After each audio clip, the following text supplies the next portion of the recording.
Welcome back to Myths, Legends, and Truths. What a perfect day for us to record this episode on this lovely rainy day. Today we're going to tell you about the Gashadokuro, the scary, starving skeleton.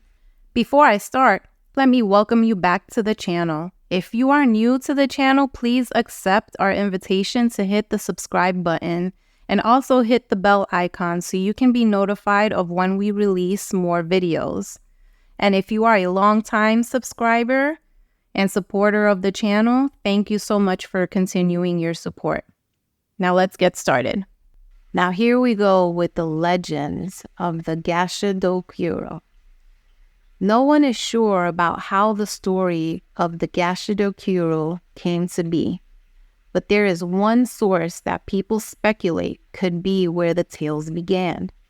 Back in the 10th century in Kyoto, a powerful samurai rebelled against government forces. He had a daughter named Takiaisha, who dabbled in magic and considered herself a sorceress. Because her father was far less powerful than the government, she wanted to protect him and their castle. She used dark magic from a scroll she had and summoned a Gashadokuro that materialized out of a void to charge at Uai Taro Misukini, the opposing samurai. Ever since he had been summoned, this skeleton figure supposedly continues to haunt the land. The story of this myth was depicted by an artist called Uragawa Kuniyayoshi in a now very popular woodblock painting. It is called Takiaisha, the Witch and Skeleton Spectre. There has been an argument circulating saying that this art piece that inspired the story was not related to the Gashadokuro at all, instead insisting that it was independent, found in a Japanese reading book. Takiaisha was supposed to have summoned many normal-sized skeletons, but the artist used his artistic license to distort this fact by turning many skeletons into one giant skeleton. The Gashadokuro are giant, angry, rattling skeletons. They present themselves as enormous, malevolent, and angry skeleton figures that are 90 feet tall, around 15 times bigger than humans. They are supposedly indestructible and can become invisible at will. The skeleton of the Gashadokuro stays connected and functions without any muscle or body tissue. They somehow connect through supernatural means. However, its strange form still does not let it properly walk as natural human beings would. It is usually bent, wriggled on the floor as its bone collection would try to keep up with its jagged movements. The skull of the Gashadokuro may or may not be presented to have eyes in its sockets. When they do, these eyes may be illustrated to look deranged, each iris pointing in a different direction, constantly rolling around, be colored red, or be lit on fire. It is said that sometimes the entire skeletal frame of the Gashadokuro lights up with fire when it's especially enraged.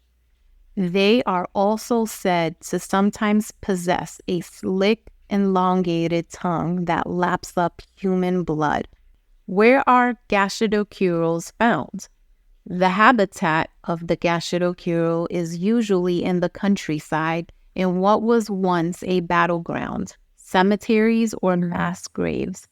But really, they can really appear anywhere, on any month of the year.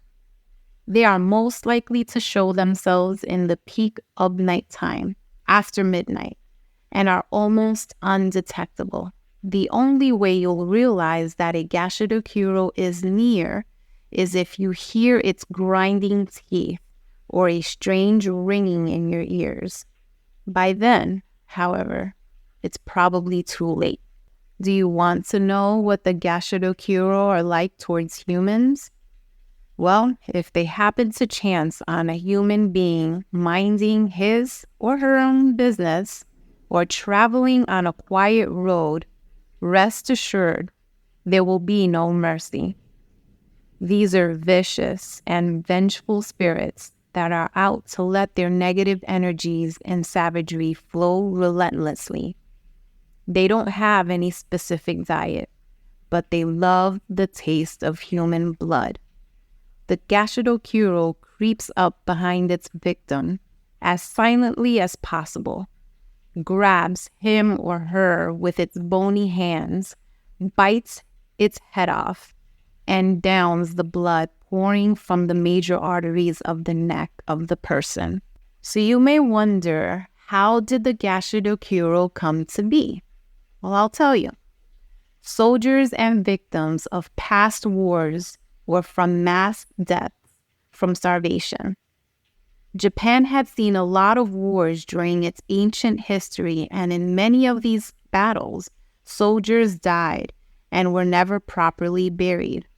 There were also many peasants and travelers who would die of famine at the time, especially in poor areas or in places where they would reap little to no harvest because of natural occurrences and tragedies. Both would become figuratively and almost literally hungry ghosts. Soldiers hunger for eternal rest that they were never given, and those who died of starvation stay angry for dying of something that could have been solved easily, had others not been so selfish. This negative energy that had been with them as human beings would transition into the next world and form something cumulatively wicked with their bones to express their angry karmic payback towards those fortunate enough to still be alive. Out on a mission to wreak havoc amongst humans who they are bitterly jealous of, the Gashadokuro is almost unstoppable. No weapon works against them.